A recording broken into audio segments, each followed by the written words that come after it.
আমার নাম সুবীর দত্ত। আমি বালিগঞ্জ পার্কে থাকি, কাজ করি করবেট মারিস কোম্পানিতে। আমি এসেছি আমার দাদার ব্যাপারে। আমার দাদা নিহার দত্ত একসময় বায়োকেমিস্ট্রিতে খুব নাম করেছিলেন। আমেরিকার মিশিগান ইউনিভার্সিটিতে ভাইরাস নিয়ে গবেষণা করছিলেন। তারপর ধরুন বছর 20 আগে ল্যাবরেটরিতে একটা এক্সপ্লোশন হওয়ার ফলে দাদার প্রাণ নিয়ে টানাটানি হয়। শেষে ওখানকার এক ডাক্তার দাদাকে প্রাণে বাঁচিয়ে দেন ঠিকই, কিন্তু দাদার চোখ দুটো বাঁচানো যায়নি। অন্ধ হয়ে যান? একেবারেই। সেই অবস্থাতেই দাদা দেশে ফিরে আসেন। তার গবেষণাও তো তাহলে শেষ হয়নি? না, সেই দুঃখেই দাদা হয়তো প্রায় মাস দুয়েক কারোর সঙ্গে কথা বলেননি। আমরা তো ভেবেছিলাম মাথাই খারাপ হয়ে গেছে। এখন মোটামুটি স্বাভাবিক। বলেন ওর একটা কাজ এখনো অসমাপ্ত আছে, সেটা শেষ করবার জন্যই বেঁচে থাকতে হবে। আবার নতুন করে রিসার্চ করবেন এই অবস্থায়? ঠিক জানি না, বিজ্ঞানে এখনো উৎসাহ আছে বোঝা যায়। একটি ছেলেকে রেখেছেন সেক্রেটারি গোছের, সেও বায়োকেমিস্ট্রির ছাত্র। তার কাজ হচ্ছে ম্যাগাজিন থেকে সায়েন্সের উপর আর্টিকেল পড়ে শোনানো, তারপর কাটিংস ফাইল করা, এই সব লেখালেখি ইত্যাদি। ইনকাম? কার? দাদার। বায়োকেমিস্ট্রির উপর একটা বই বেরিয়েছিল আমেরিকা থেকে, তার রয়্যালটি বাবদে বেশ কিছু টাকা পান। ব্যাংক অ্যাকাউন্ট আছে? মানে চেক সই করা তো? হ্যাঁ, ঠিকই ধরেছেন। যাবতীয় টাকা আমার নামেই আসে, আমার অ্যাকাউন্টেই জমা পড়ে। আমি চেক কেটে টাকাটা তুলে দাদাকে দিই। এবারে ঘটনাটা কি বলুন তো, যার জন্য আমার কাছে এসেছেন?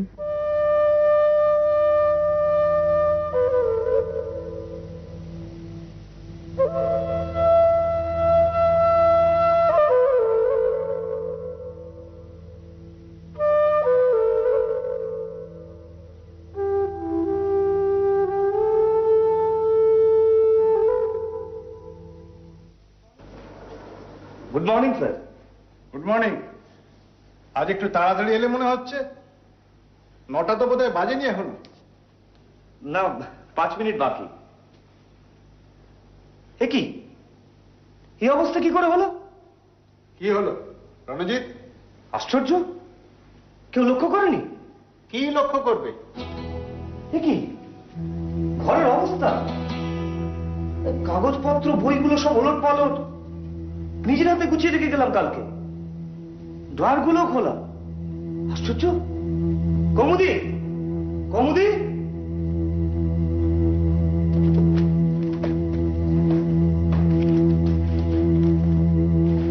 কি হলো দাদা? এই যে রঞ্জিত, কি ব্যাপার? বুঝতে পারছি না, ঘরের অবস্থাটা একবার দেখুন। নিশ্চয়ই চোর ঢুকেছিল রাত্রে। সে কি? কিরে কমুদি, টের পাসনি? আমি তো দরজার গোড়ায় শুয়েছিলাম, আমাকে ডিঙিয়ে। আলমারিটা দেখো।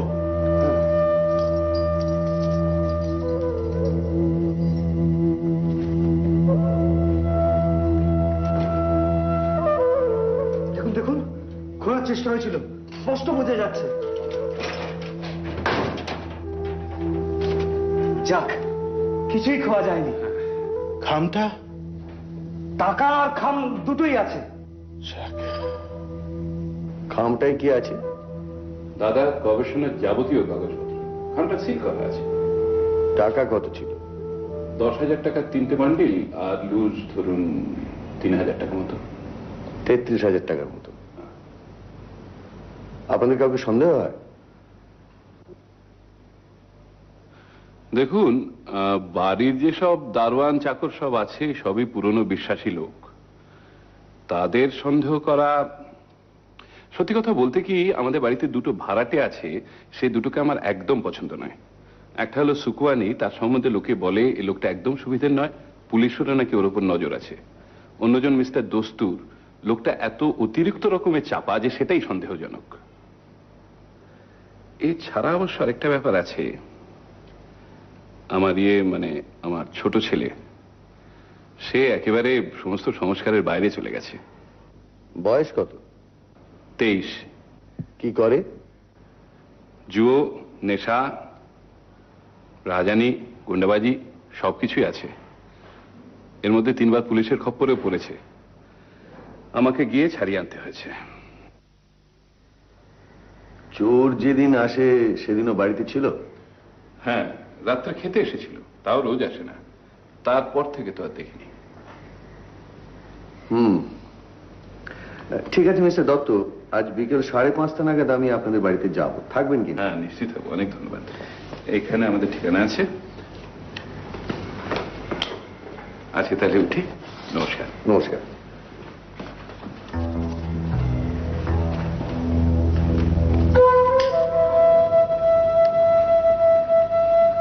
কি ফেলুদা, কেসটা নিচ্ছ?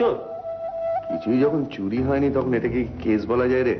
না, তা অবশ্য বলা যায় না, তবে তবে দেখতে আপত্তি। তাহলে আমরা আজকে যাচ্ছি বালিগঞ্জ পার্কে? নিশ্চয়ই, কথা যখন দিয়েছি তার আগে অবশ্য একবার। নিহার দত্ত ভাইরাস নিয়ে রিসার্চ, এক্সপ্লোশন, ব্লাইন্ডনেস।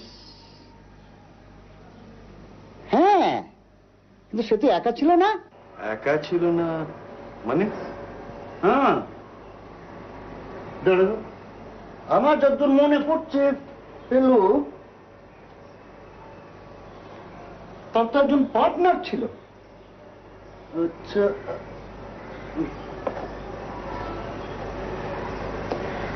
হ্যাঁ হ্যাঁ, 71।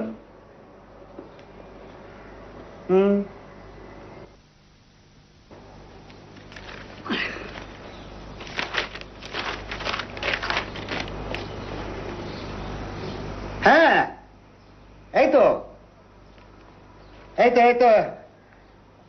খবরে যেটুকু পাওয়া যাচ্ছে ফেলু, 1971-এ যখন অ্যাক্সিডেন্টটা হয় তখন নিহার দত্তর সঙ্গে কাজ করছিলেন আরেকজন বাঙালি বায়োকেমিস্ট, নামটা সুপ্রকাশ চৌধুরী।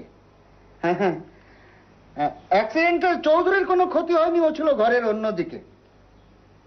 এই চৌধুরীর লোকটির জন্যই নাকি নিহার দত্ত নিশ্চিত মৃত্যুর হাত থেকে বেঁচে যায়। আগুন নেবানো, তৎক্ষণাৎ হাসপাতালে পাঠানো, সব করেন এই চৌধুরী। আচ্ছা, এই সুপ্রকাশ চৌধুরী এখন? তা জানি না, সে খবর তুমি আমার কাছে পাবে না। এদের জীবনে উল্লেখযোগ্য কিছু ঘটলে যদি সেটা খবরের কাগজে স্থান পায় তাহলে আমার নজরে পড়ে। আমি তো যেচে কারো খবর নিই না ফেলু। ঠিক আছে সিরিজাটা, আপাতত এতেই হবে।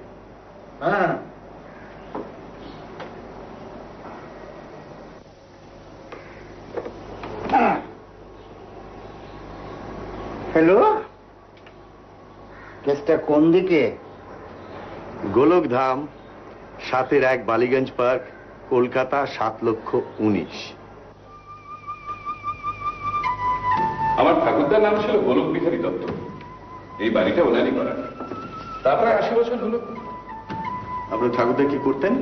উনি কেমিক্যাল ইনস্ট্রুমেন্ট ম্যানুফ্যাকচার করতেন। ওনার মারা যাবার পর বাবা ব্যবসাটা চালাবার চেষ্টা করেছিলেন, পারেননি, বন্ধ হয়ে যায়। তা প্রায় 30 বছর হলো।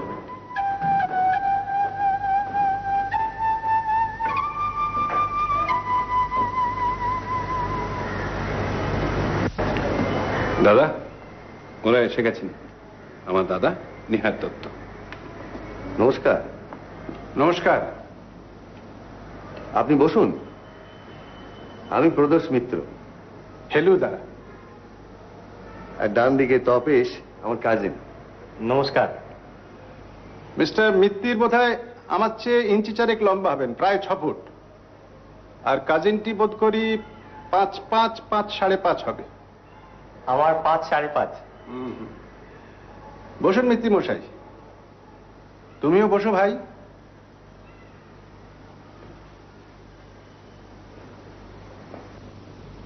আপনি কি একাই রিসার্চ করছিলেন না কোনো পার্টনার ছিল? পার্টনার ছিল না, একজন অ্যাসিস্ট্যান্ট ছিল, সুপ্রকাশ চৌধুরী। সেও আমেরিকাতেই পড়াশোনা করেছিল। তিনি এখন কোথায় বা কি করছেন সে খবর জানেন? না। অ্যাক্সিডেন্টের পর তিনি আপনার সঙ্গে কোনো যোগাযোগ রাখেননি? না না।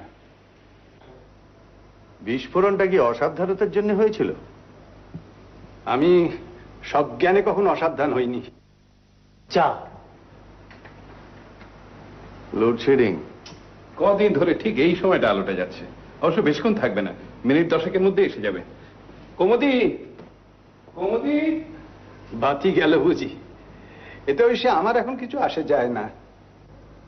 আচ্ছা, একটা কথা, আপনার নোটস যদি অন্য কোনো বায়োকেমিস্টের হাতে পড়ে তাহলে সেটা তার পক্ষে কি লাভজনক হতে পারে? নোবেল প্রাইজটাকে যদি লাভ বলে মনে করেন তাহলে হবে বই কি। আচ্ছা, আপনার কি মনে হয় এইসব কাগজপত্র চুরি করার উদ্দেশ্যে কি চোর আপনার ঘরে ঢুকেছিল? সেরকম মনে করার কোনো কারণ নেই। আর একটা প্রশ্ন, আপনার এই নোটসের কথা আর কে কে জানে? বৈজ্ঞানিক মহলে অনেকেই এটার অস্তিত্ব অনুমান করতে পারে, আর জানে আমার বাড়ির লোকেরা আর আমার সেক্রেটারি রণজিৎ। বাড়ির লোক বলতে কি ভাড়াটেদের কথা বলছেন? তারা কি জানে না জানে তা আমি জানি না। এরা ব্যবসাদার মানুষ, এদের কোনো ইন্টারেস্ট না থাকারই কথা। অবশ্য আজকাল তো সবকিছু নিয়েই ব্যবসা চলছে, এ ধরনের কাগজপত্র নিয়েই বা চলবে না কেন? আর বিজ্ঞানী হলেই তো আর ধর্মপত্র যুধিষ্ঠির হয় না।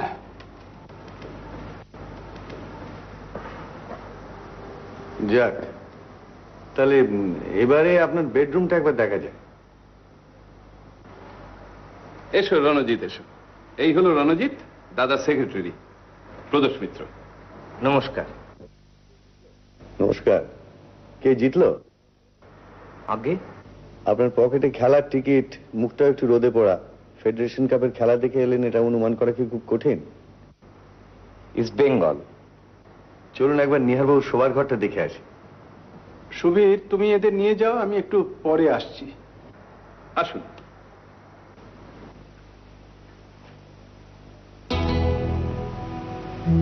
কৌমুদি,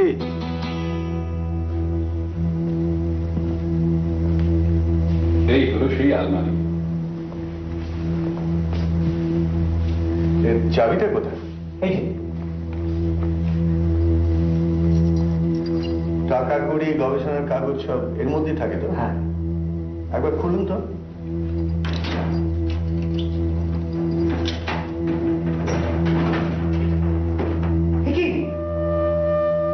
কি করে হয়? 4টে বান্ডল করা 100 টাকার নোট, সব মিলিয়ে প্রায় 33,000 টাকা। আর গবেষণার কাগজ? কি ব্যাপার রঞ্জিত, পেপারসও তো নেই? কি জানি, আমি তো কিছুই বুঝতে পারছি না। আজ সকালেও তো। তার মানে মিনিট 10-এর মধ্যে, অর্থাৎ ওই লোডশেডিং এর ভেতরেই চুরিটা হয়েছে। আমরা যখন বসার ঘরে ছিলাম, টেলিফোন। এই যে, হ্যাঁ।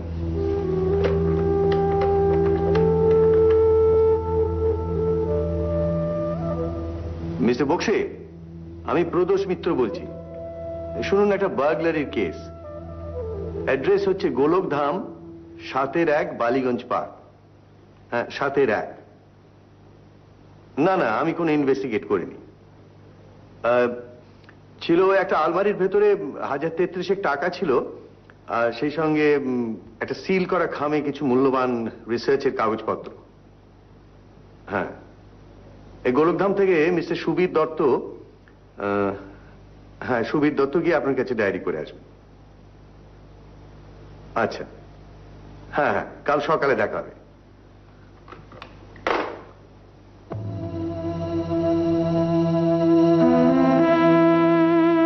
গোয়েন্দার নাকের সামনে দিয়ে নিয়ে বেরিয়ে গেল।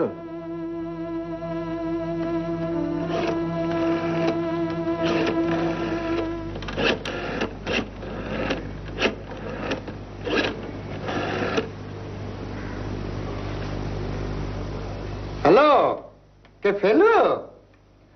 শোনো ফেলু, হ্যাঁ আমি সিধু জাটা। সকালে তুমি এলে, আমি তোমাকে পুরো ইনফরমেশনটা দিতে পারলুম না। এস চৌধুরী নামে একজন বায়োকেমিস্টের আমি হদিশ পেয়েছি। 1975-এ মেক্সিকোতে একটা ড্রাগ কোম্পানিতে পুলিশ রেড হয়, তাতে একজন বাঙালি বায়োকেমিস্ট ধরা পড়ে, নাম এস চৌধুরী। এই ভেজাল ড্রাগের ব্যবসা করত, মারাত্মক সমস্ত ব্যাধি দেখা দিয়েছিল, লোকটা জেল হয়। আমি জানি না দুটো লোক একই লোক কিনা। মনে হচ্ছে একই লোক। আসলে ওই সুপ্রকাশ চৌধুরীর নামটা মাথার মধ্যে ঘোরাঘুরি করছিল, তো আমি ঠিক কানেক্ট করতে পারছিলাম না এস চৌধুরীর সঙ্গে। যাই হোক, তুমি একটা জিনিস নিশ্চয়ই লক্ষ্য করেছো ফেলু, যেখানেই ভেজাল সেখানেই ভারতীয়। হ্যাঁ,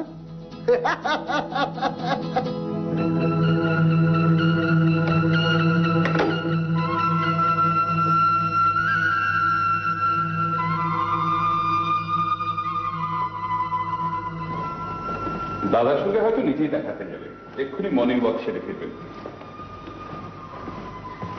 এই যে ঘরটা, এটাতে মিস্টার দস্তুর থাকেন। আগে আমার বড় ছেলে থাকতো, এখন জার্মানিতে সেটেল। আর ওই পাশে মিস্টার সুখানির ফ্ল্যাট, ওটা এন্ট্রেন্সটা অবশ্য পেছন দিক দিয়ে। ও, তাহলে আগে গিয়ে মিস্টার দস্তুরের সঙ্গে কথা বলি। না, ঘরে নেই, থাকলে দরজা খোলা থাকতো। রাত্রেও মশাই দরজা খুলে রেখে শোয়। চোরের ভয় নেই? না, বাইরের মেন গেট তো বন্ধই থাকে। আর তাছাড়া উপরে তো এক আমরাই আছি, আর তো কেউ থাকে না।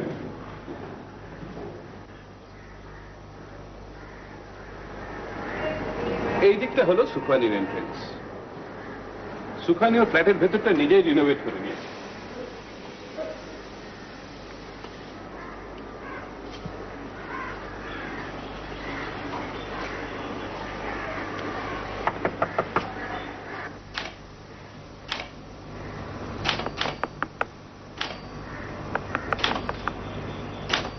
কামিং।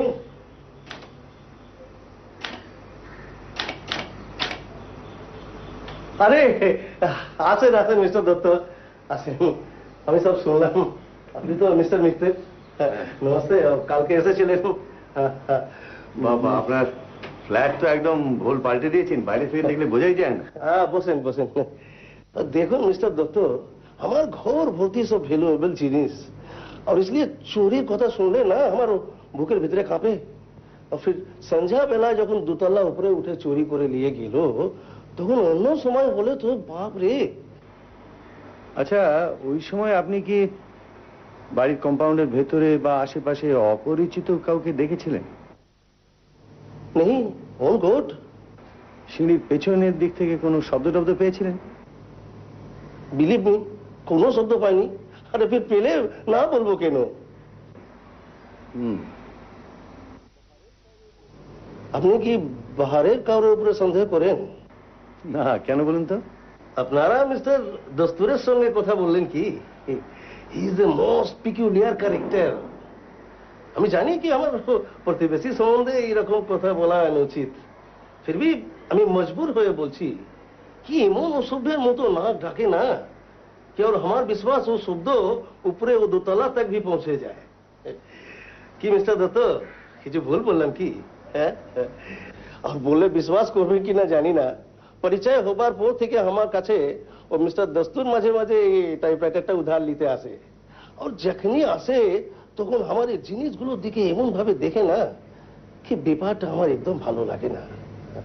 আর শুনলাম কি ওনার নাকি ইলেকট্রিক্যাল গুডসের ব্যবসা। যারা সোচেন अरे बाबा, यदि यही होबे तो अपना घर के लिए एक बैटरी लैंप और एक पंखा बंदोबस्त कर लेना केनो। हाँ, बुझलेन कि ना, पूरा ব্যাপারটা ही সন্দেহজনক। ঠিক আছে মিস্টার সুখানি, আজ আমরা উঠি। হ্যাঁ, ওই সন্দেহজনক কিছু দেখলে মিস্টার দত্তকে জানাবেন। হ্যাঁ জরুর।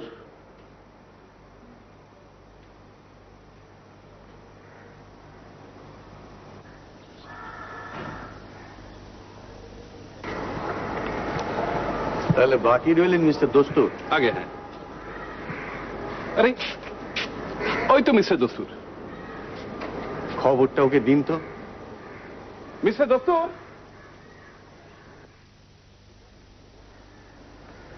Good morning mister. Good morning mister Dutta. আপনাকে একটা খবর দেওয়ার আছে। এই বাড়ির বাসিন্দা হিসেবে আপনাকে জানানো দরকার যে গতকাল দাদার ঘরে বেশ বড় রকমের একটা চুরি হয়ে গেছে। বেশ কয়েক হাজার টাকা এবং তার চেয়েও বেশি মূল্যবান দাদার সব গবেষণার কাগজপত্র। My goodness, your brother must be terribly upset. Thank god যে আমার ঘরে কোনো ভ্যালুয়েবল জিনিস নেই। It's me mister Dutta. আপনার ভাই এইমাত্র আপনার লসের কথাটা বললেন, আমি আপনাকে আমার সহানুভূতি জানাচ্ছি।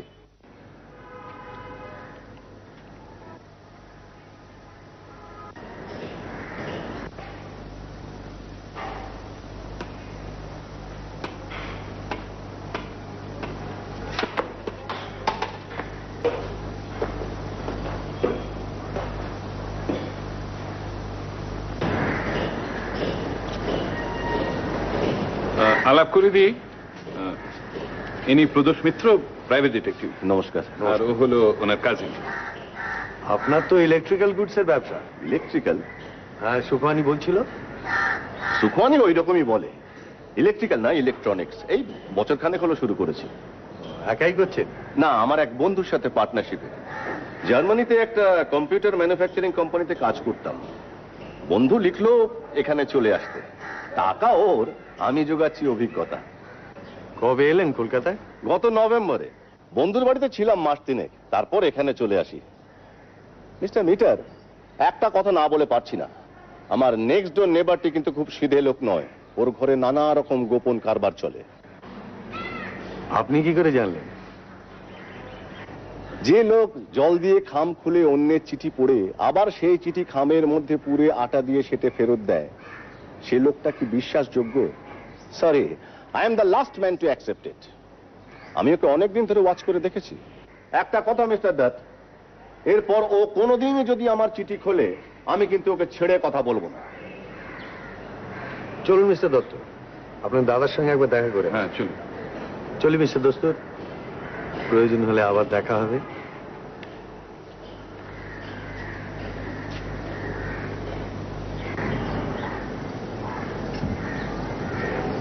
শব্দ আর স্পর্শ, এই দুটো নিয়ে তো কাটিয়ে দিলাম 20 বছর।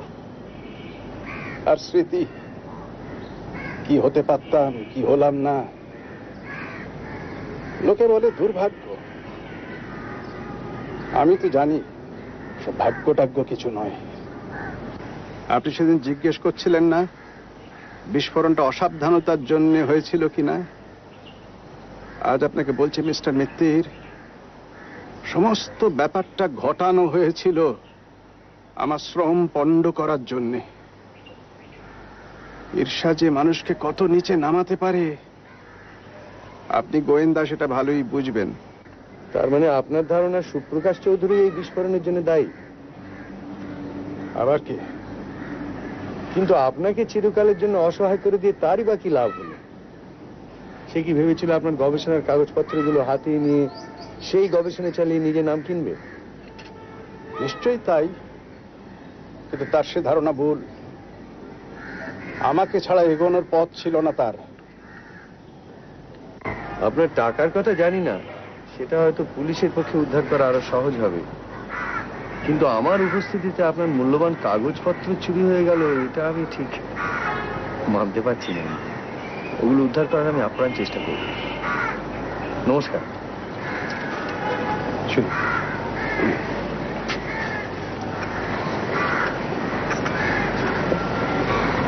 বৌদি, বাবু, আমার ঘুমের ওষুধটা ফুরিয়ে গেছে, আনিয়ে নিস।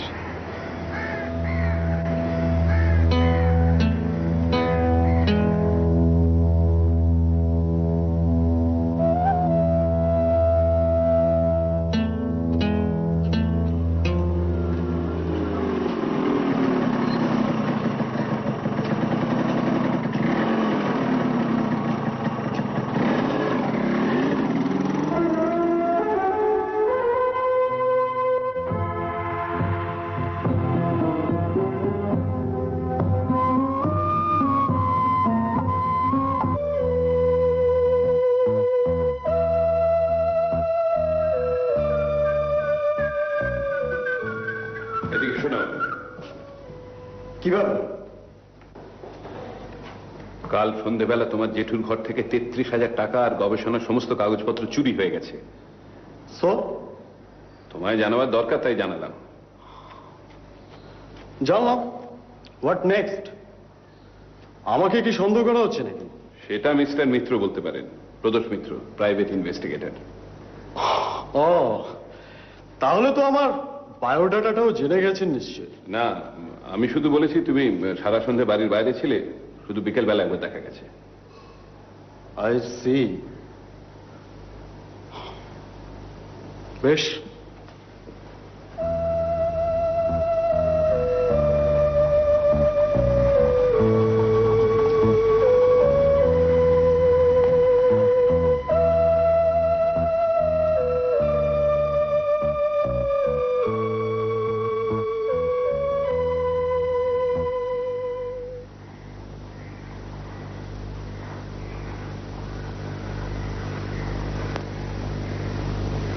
তোর কি ধারণা সুবীর বাবু ছেলে নিয়েছে? আর কে নেবে বলো? বাড়ির লোক যে নিয়েছে সে তো বোঝাই যাচ্ছে। দোস্তুর তো ছিলেনই না, আর সুখওয়ানিও চুরি করে ঘরে বসে থাকবে এটাও যেন কেমন লাগে। রঞ্জিত বাবুও এলেন চুরির পর, তাহলে চুরি করার সময় উপস্থিত ছিল সুবীর বাবু, তার ছেলে শঙ্কর আর চাকর বাকর। ধর মক্কেল নিজেই যদি কিছু করে থাকে? সুবীর বাবু?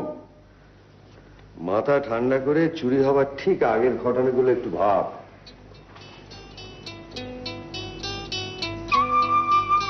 আমরা বৈঠকখানায় বসে আছি, এমন সময় লোডশেডিং। মনে পড়েছে ফেলুদা, লোডশেডিং হওয়ার সঙ্গে সঙ্গে সুবীরবাবু বেরিয়ে গেলেন চাকরকে ডাকতে। তবে ভেবে দেখ, এই একটি লোক সম্বন্ধে কিন্তু আমরা প্রায় কিছুই জানি না। তার উপরে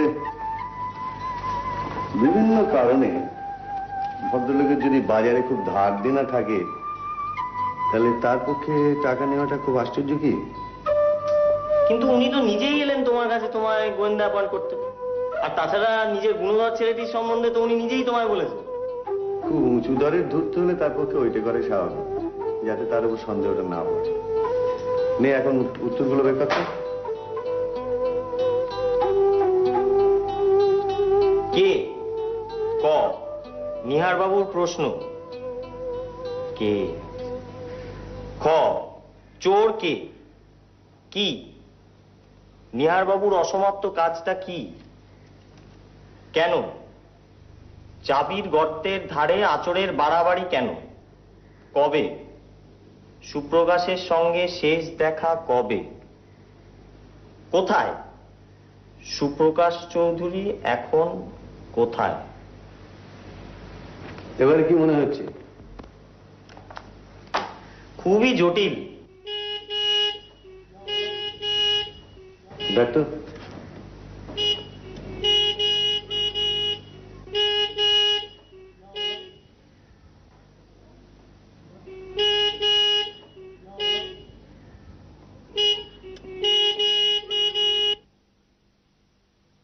ফেলুদা, শুনুন মশাই, বাবা আমার বিষয়ে আপনাকে কি বলেছে তা আমি জানি না, শুধু এইটুকু বলে দিচ্ছি, আমার পেছনে ওই টিকটিকি লাগিয়ে কারোর বাপের 7 দিনে কিছু করতে পারে। আপনাকে আমি ওয়ার্নিং দিচ্ছি, আমি কিন্তু একা নই, আমাদেরও গ্যাং আছে। বেশি ওস্তাদি করলে পস্তাবেন। বাপের নাম ভুলিয়ে ছেড়ে দেবো বলে দিলাম।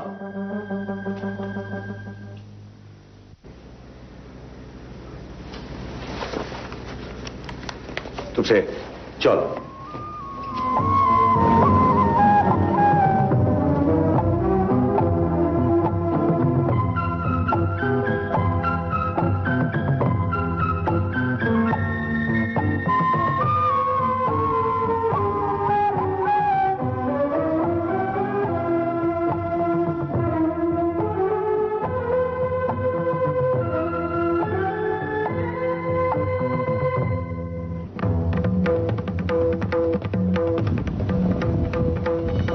চালিয়ে যান ভাই একটু।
বলছি, ও আমি এক্ষুনি আসছি। হ্যাঁ, তোপসে তোপসে তৈরি হয় নে, গোলকধামে খুন। ঘুমন্ত অবস্থায় মাথায় বাড়ি, একটা নয় অনেকগুলো। ডক্টর শর্মা এসেছিলেন, বললেন মনে হচ্ছে রাত 2টো থেকে 3টের মধ্যে সমস্ত ঘটনাটা ঘটেছে। অবশ্য পোস্টমর্টম রিপোর্ট না আসা পর্যন্ত কিছুই বলা যাচ্ছে না। লোকটা সম্বন্ধে কিছু জানা গেল? এখনো পর্যন্ত তো লোকটার সঠিক পরিচয় কিছুই পাওয়া যায়নি। টাকা পয়সা কিছু খাওয়া গিয়েছে? মনে তো হচ্ছে না, তবে 100-3 টাকা পাওয়া গিয়েছে ওয়ালেটের মধ্যে। বাড়িতে ক্যাশ বিশেষ রাখতো বলেই মনে হচ্ছে না, কিন্তু ব্যাংকের টাকা জমা দেওয়ার বই, চেক বই এসব কিছুই তো পাওয়া যাচ্ছে না। একটা সোনার ঘড়ি অবশ্য পাওয়া গেছে বালিশের পাশে, এখনো ভালো করে সার্চ করা হয়নি অবশ্য। মিস্টার মিত্র, একটা কথা, মিস্টার সুখানি কিন্তু বেজায় তন্ডি করছে। ওনার নাকি একটা জরুরি অ্যাপয়েন্টমেন্ট রয়েছে আজকে। আমি অবশ্য বলেছি জেরা না হওয়া পর্যন্ত কাউকে ছাড়া যাবে না। ঠিক আছে, আপনি গিয়ে সুখানিকে দেখুন, আমি ওপরটা একবার ঘুরে আসি। ঠিক আছে স্যার, হ্যাঁ, এই খামটা ওই খাটের নিচে গোয়া ছিল স্যার। এটা রিসার্চ পেপারটা বলে মনে হচ্ছে। দেখি দেখি। আমি আচ্ছা, এটা আমি এখন আমার কাছে রাখছি। আচ্ছা ঠিক আছে। আপনার ছেলে কাল আমার বাড়ি গিয়েছিল। কখন? 10:30 নাগাদ। এই এখান থেকে বেরিয়ে যাবার একটু বাদে দল বল নিয়ে আমাকে থ্রেট করে, আমি অবশ্য ফলো করে ওর আস্তানাটা চিনে এসেছি। আচ্ছা, আপনার দাদা জানেন দস্তুরের খবরটা? হ্যাঁ, তা জানেন, তবে দাদার মধ্যে কিরকম একটা যেন হাল ছেড়ে দেওয়া ভাব দেখছি। কোনো ব্যাপারে কোনো বিশেষ রিয়াকশন হচ্ছে না। আজকে তো সারাদিন চেয়ার থেকে উঠেনি প্রায়। অবশ্য আমাদের ডাক্তার দেখে গেছেন। ডাক্তার কি বললেন? বললেন এতগুলি ঘটনা পরপর ঘটেছে, একটু শক পেয়েছেন, প্রেশারটাও একটু ওঠানামা করছে। কথা বলছেন কি? হ্যাঁ, তা বলছেন। দেখুন, আমি কিছু দেখিনি আর কিছু শুনিনি, ইসিলিয়ে কিছু বলতে পারবো না। বেশ, হ্যাঁ, তাহলে এই ডান্ডাটা আপনার কোন কাজে লাগে সেটা বলুন। দেখুন ইন্সপেক্টর, আপনি তো খুব ভালো করে জানেন কি আজকাল वो চোর বগেরা हर वक्त সাথে একটা আর্মস নিয়ে ঘোরাফেরা করে।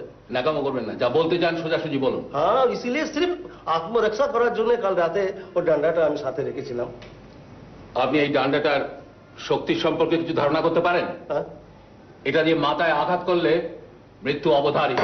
লেকিন আমি দস্তুরের মাথাতেও কিন্তু এইরকমই একটা ভারী জিনিস দিয়ে আঘাত করা হয়েছিল।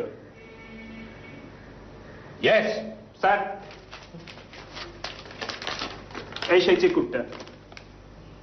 Two much curiosity is not good. এটা কবে লিখেছেন? আমি তো আগে বলেছি এটা আমার লেখা না। এটা তো আপনার টাইপরাইটার থেকে লেখা।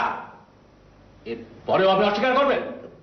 দেখুন, আমি তো আগে বলেছি আর এখনো বলছি কি কি বলেছেন? ও মিস্টার দস্তুর মাঝে মাঝে আমার কাছ থেকে টাইপরাইটারটা ধার করে নিয়ে যেত, ফির ও নিজের জন্য হয়তো টাইপ করে থাকবে, আর ফির যখন কাজে লাগলো না তখন ওটাকে দোলা করে ও জানলা দিয়ে ফেলে দিল। মিস্টার সুখানি, হ্যাঁ, দস্তুরের ঘরে কিন্তু কাগজ ফেলার একটা জায়গা রয়েছে।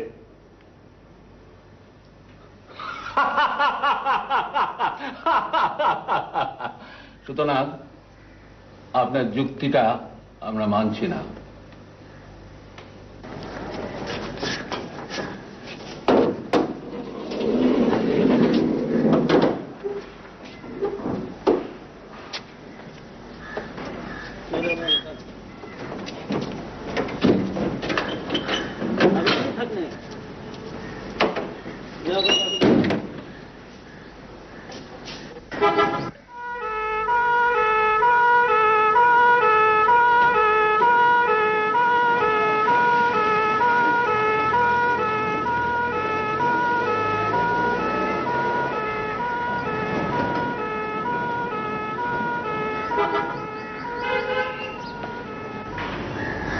ঠিকই বলেছিস, সুখানিকে দস্তুরের ঘরে যেতে গেলে একেবারে বাগান ঘুরে সামনে এসে সদর দরজা দিয়ে ঢুকতে হয়। কিন্তু মেন গেট তো মাঝরাত্রিরে বন্ধ থাকে। XYZ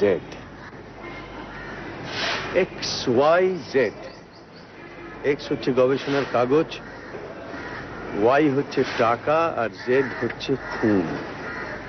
এখন কথা হচ্ছে এই তিনটি কি একই সূত্রে গাঁথা না তিনটে আলাদা? আমার মনে হয় ফেলুদা, এই সুপ্রকাশ চৌধুরী এতদিন দস্তুর সেজে নিহার বাবুর বাড়িতে ভাড়াটে হয়েছিল। না, স্বীকার করতেই হচ্ছে আজকাল তো চিন্তায় মাঝে মাঝে বেশ ঝিলিক দিচ্ছে।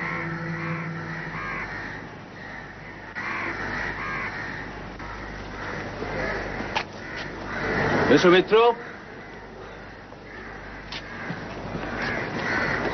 বলুন মিস্টার বক্সি।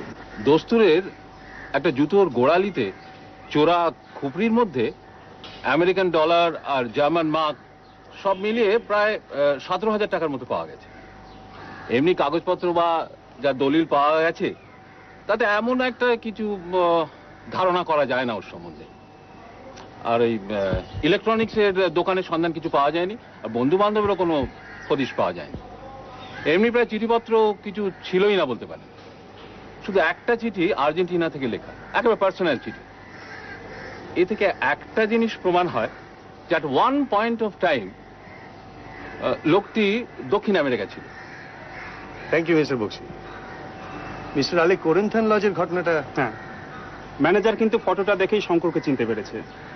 বললে শঙ্কর নাকি সাঙ্গপাঙ্গ সমেত কাল একটা ঘর ভাড়া নিয়ে সারা রাত জুয়া খেলেছে আর নেশা করেছে, আর সকালবেলা হোটেলের পাওনা না মিটিয়ে চলে গেছে।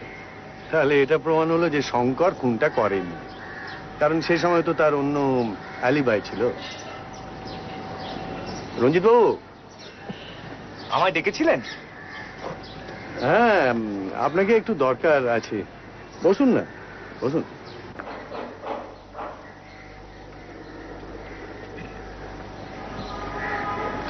দেখুন তো রঞ্জিত বাবু, এই খামটা চিনতে পারেন কিনা? এটা দস্তুরের ঘরে পাওয়া গিয়েছে। হ্যাঁ হ্যাঁ, এই খামটাই চুরি হয়েছিল। দস্তুর যে তলায় তলায়। বুঝলি তোপসে, এই ইংরেজি হরফ একটা আশ্চর্য ব্যাপার। বাংলায় যেখানে মাত্র 10-12 রকমের হরফের ধাঁচ আছে, ইংরেজিতে সেখানে আছে কমপক্ষে 2000। একবার একটা তদন্তর ব্যাপারে এইসব জিনিসগুলো আমাকে একটু জানতে হয়েছে। হরফের কিন্তু আলাদা আলাদা শ্রেণী আছে, জাত আছে, এবং প্রত্যেক শ্রেণীর আলাদা আলাদা নাম আছে। যেমন এই হরফটার নাম হলো গ্যারামান। এই গ্যারামান টাইপের উদ্ভব হয়েছিল ফ্রান্সে 16 শতাব্দীতে। তারপরে এই টাইপটা সমস্ত পৃথিবীতে ছড়িয়ে পড়ে এবং প্রত্যেক দেশের নিজস্ব কারখানায় এই টাইপ তৈরি হয়ে থাকে। এখন ভারতবর্ষতেও হচ্ছে, কিন্তু একটু ভালো করে দেখলে বোঝা যায় যে প্রত্যেক দেশের গ্যারামান টাইপের মধ্যে কিন্তু একটু একটু করে তফাৎ আছে। সেটা এর এই এক একটা অক্ষরের গড়ন দেখলে বোঝা যায়। যেমন এই গ্যারামান টাইপটা হওয়া উচিত ছিল আমেরিকান গ্যারামান, তা না হয়ে এটা হয়ে গেছে ইন্ডিয়ান গ্যারামান, বা বলা চলতে পারে প্রায় ক্যালকাটা গ্যারামান। রণজিৎ বাবু, এই খামটা আমি খুলতে বাধ্য হচ্ছি। না না নিহার বাবু, পারমিশন না নিয়ে।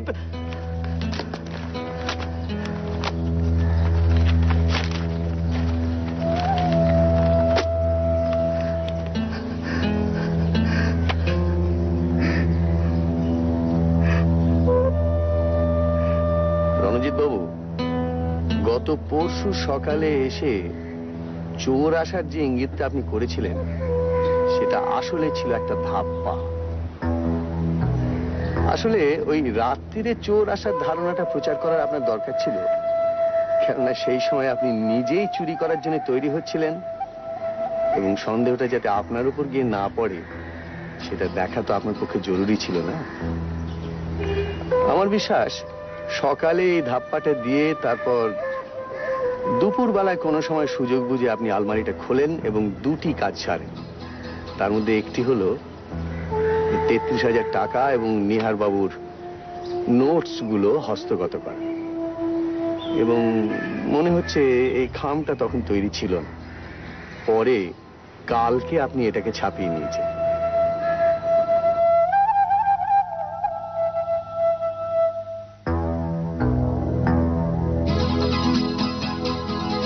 কাল সকালে দস্তুরের গলা শুনে নিহারবাবু ওকে সুপ্রকাশ চৌধুরী বলে চিনতে পারেন। আমাকে বললেন 20 বছর পরে লোকটার লোভ আবার মাথা ছাড়া দিয়ে উঠেছে, আমার কাগজপত্র ওই সরিয়েছে। তখন বুঝেছি, তখন আপনি ভাবলেন যে দস্তুরের ঘাড়ে চুরিটা চাপানোর এই হলো সুযোগ। আমার মাফ করবেন, আমি ফেরত দিয়ে দেবো। আপনি আমার সঙ্গে কাউকে পাঠিয়ে দিন, টাকার কাগজপত্র আমি এক্ষুনি ফেরত দিয়ে দিচ্ছি মিস্টার মিত্র। আমি লোভ সামলাতে পারিনি, সত্যি বলছি, আমি লোভ সামলাতে পারিনি। দয়া করে নিহারবাবুকে কথা বলো।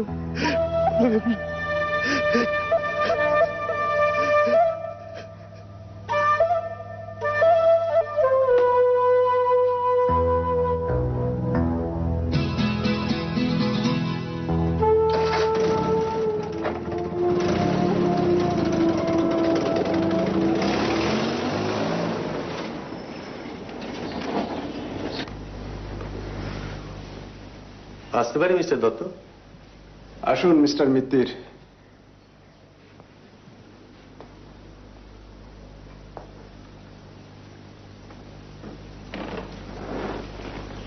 বলুন কি বলতে চান?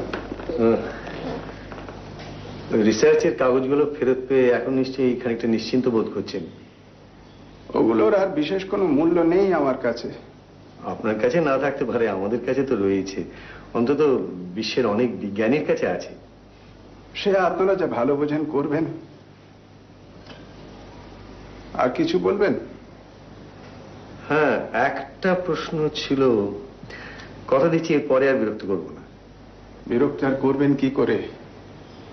বিরক্তির অনেক ঊর্ধ্বে চলে গেছি যে আমি। তাহলে বলি, কালকে 10টা ঘুমের ওষুধ আনিয়েছিলেন, আজও দেখছি সেই 10টাই রয়েছে। তাহলে কি কাল ঘুমের ওষুধ খাননি? না, খাইনি, আজ খাবো। আচ্ছা, আমরা তাহলে আসি। দাঁড়ান,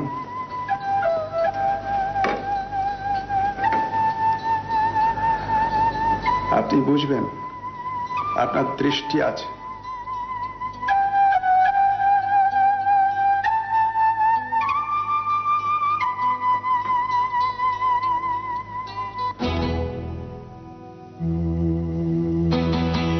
সুখওয়ানিকে অনেক জেরা করেও কোনো কুল কিনারা পাওয়া গেল না। আশ্চর্য, মিস্টার মিত্র ওই দিনই ফোন করে জানালেন যে সুখওয়ানি ইজ ইনোসেন্ট। কি করে যে এমন কনক্লুশনে পৌঁছলেন ঠিক বুঝতে পারছি না তো। এই ঘটনার ঠিক 2 দিন বাদেই দাদা উইল করে তার সমস্ত জমানো টাকা আর গবেষণার কাগজপত্র ওর সেক্রেটারি রঞ্জিত বন্দ্যোপাধ্যায়কে দিয়ে দিয়েছেন। কিন্তু রহস্য তবু রহস্যই থেকে গেল। মিস্টার দস্তুরকে খুন করলো কে? আমি কি বলবো, নিহারবাবু সত্যি একজন দেবতা, তা না হলে আমার মতো একজন অপরাধীকে টাকা গবেষণার কাগজটা ফেরত নিয়ে আমাকে রেহাই দিয়েছেন প্রদোষবাবু আর মিস্টার বক্সি। এমনকি সমীরবাবুও কিছু করেননি, নিহারবাবুকে ঘটনাটা জানাননি পর্যন্ত। তবে রামায়ণ তো পড়েছিস, অন্ধমুনির ছেলে কি করে মারা গিয়েছিল বলতো?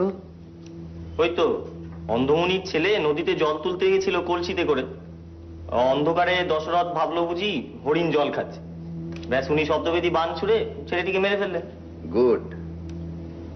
অন্ধকারে লক্ষ্য ভেদ করার ক্ষমতা ছিল পুরাকালে রাজা দশরথের, আর একালে গোলকধামের নিহারবাবু। তোর মনে পড়ে রণজিৎ বলেছিল যে গলা শুনি নিহারবাবু দস্তুরকে সুপ্রকাশ বলে চিনতে পেরেছিলেন, আর যে মুহূর্তে চিনতে পারেন সেই মুহূর্ত থেকে শুরু হয়ে গেল তার পরিকল্পনা মাফিক কাজ। রাত্রি জাগতে হবে বলে সেদিন ঘুমের ওষুধ খাননি তিনি। সবাই যখন ঘুমে অচেতন, তখন খালি পায়ে সিঁড়ি দিয়ে নেমে সোজা চলে গিয়েছিলেন দস্তুরের ঘরে, মানে সুপ্রকাশের ঘরে। ওই ঘরটা এক সময় সুবীরবাবুর বড় ছেলে থাকতো, তো ভাইপোর ঘর চিনে নিতে তার কোনো অসুবিধা হয়নি। হাতে ছিল অস্ত্র, রূপো বাঁধানো জবর লাঠি। তো মনে আছে নিশ্চয়ই দস্তুরের নাক ডাকতো। তার মানে কোন ঘরে সে শুয়ে আছে বা ঘরের কোনখানটায় সে শুয়ে আছে, বালিশের কোন দিকে মাথা, কোন পাশ ফিরে রয়েছে, এই সমস্ত নিহারবাবু বুঝতে পেরেছিলেন। শ্রবণ শক্তি যার এত প্রখর, তার আর বেশি জানার দরকারটা কি? আর তার পরের কাজটা তো এক ঘায়ে না হোক 3 ঘায়ে হবেই। তার মানে এই প্রতিশোধটার কথাই কি নিহার বাবু বলেছিলেন? হ্যাঁ, প্রতিশোধ, অসমাপ্ত কাজ, জিঘাংসা। এই জিঘাংসাই নিহারবাবুকে এতদিন বাঁচিয়ে রেখেছিল। এখন তো তিনি মৃত্যুশয্যায়, আর সেই কারণেই আইনের নাগালের বাইরে।